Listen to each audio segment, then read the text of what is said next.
This is exhilarating. Get excited.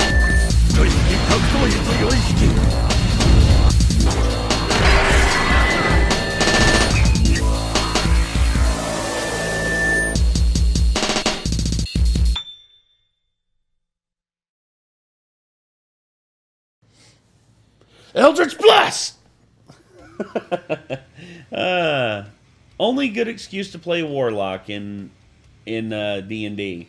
You unlock arguably the greatest cantrip in the game, which is Eldritch Blast.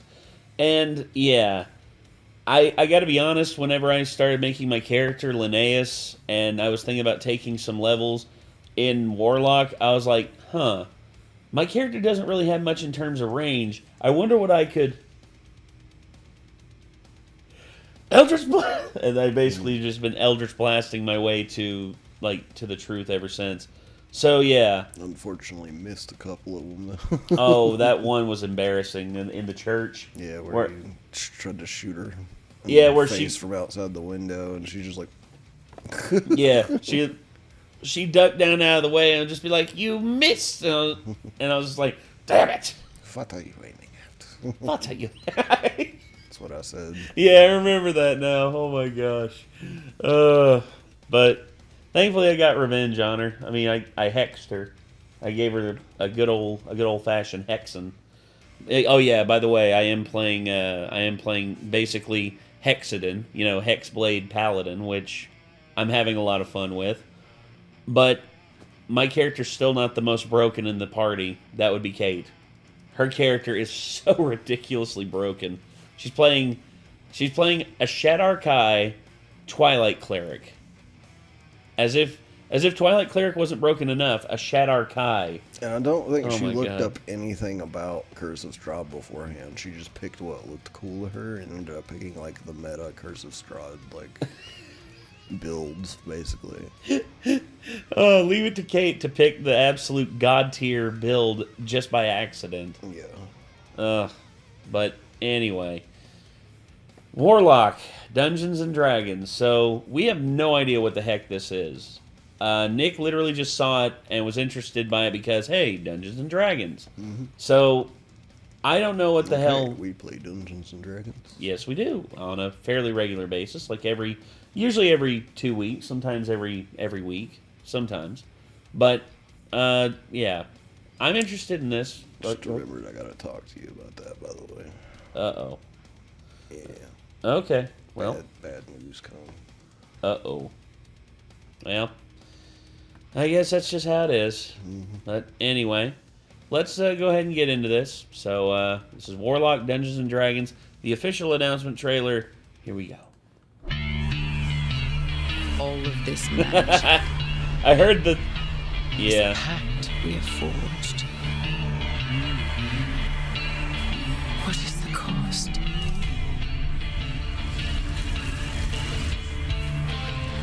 Surprised to hear this in a game trailer.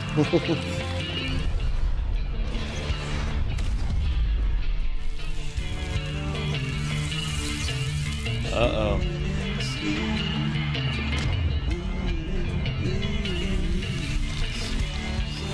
Oh, yes!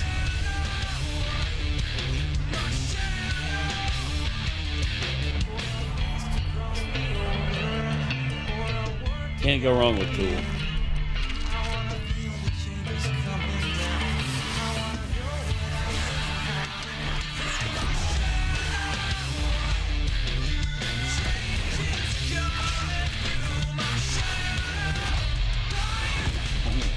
Nice.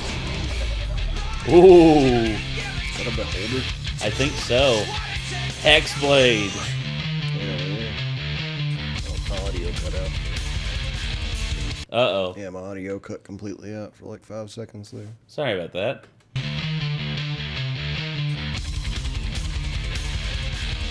She looks metal. Yes, gameplay reveal, launch 2027, okay.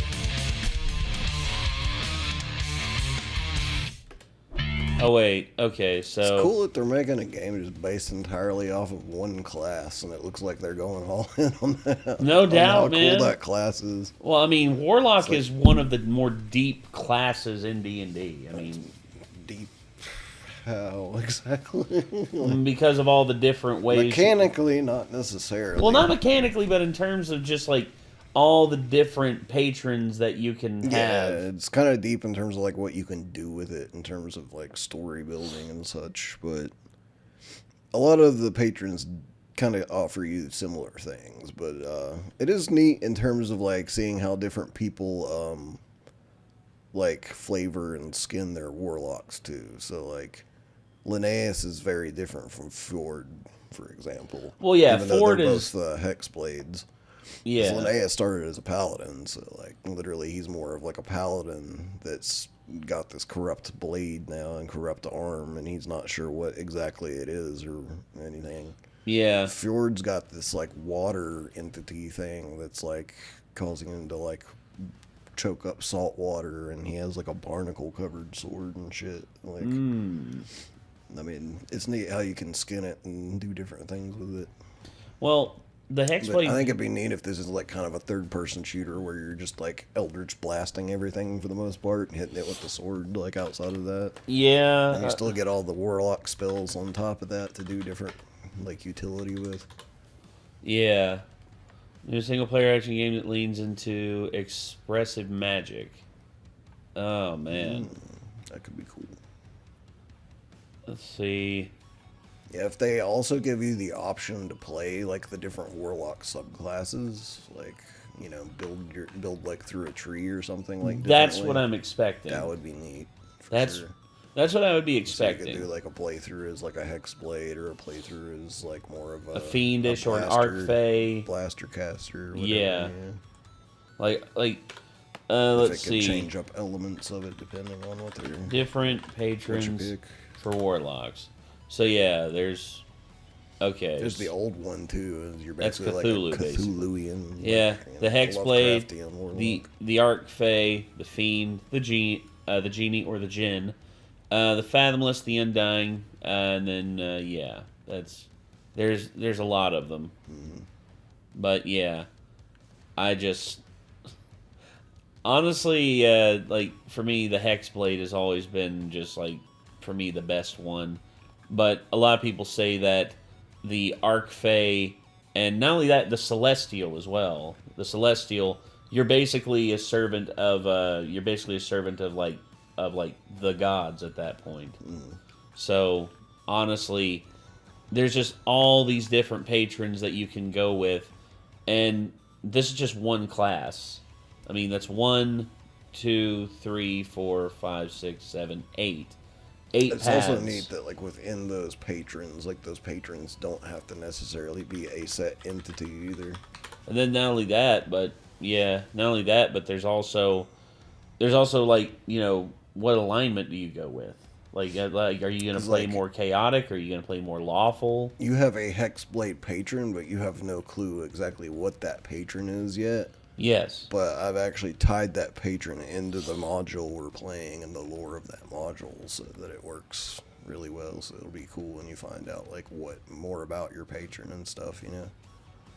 Well, it turns out there's 9 official ones. Damn. Because each one of those can basically be like numerous different entities, essentially. Yeah, but you've tied mine into an So you could entity, be and a I don't great know what old it one is yet. entity and basically have Cthulhu as like your patron, or it could be like Azathoth as your patron or something like that. You know? Yeah. Undead, you could have like Vecna as a patron, like, or you could Holy have like crap. something completely different. But honestly, I'm game for this. I'm very interested to see what this is, or how this plays. But yeah. Also, you said in terms of my patron, you know, like it's tied to me, and I don't know what it is yet, right? Mm-hmm. That's what I figured. I had an idea, but at the same time, I'm just like, still want to save it as a surprise for the campaign. But anyway. All right. What do you mean exactly? I had an idea of the patron, you know, because Hexblade, whenever I looked into it, I was just like, usually, like, this is the patron of the Hexblade, but and I'm just like, but that doesn't necessarily mean that's what it's going to be with this. So, I don't know. Like, whatever it's going to be, I'm interested. But, alright. Anyway, we got other stuff to check out. This was Warlock Dungeons & Dragons, the official announcement trailer from the Game Awards. So, yeah, let us know what y'all thought, and guess till next time, I'm Nate. I am Nick. Be good people. Take care. Peace.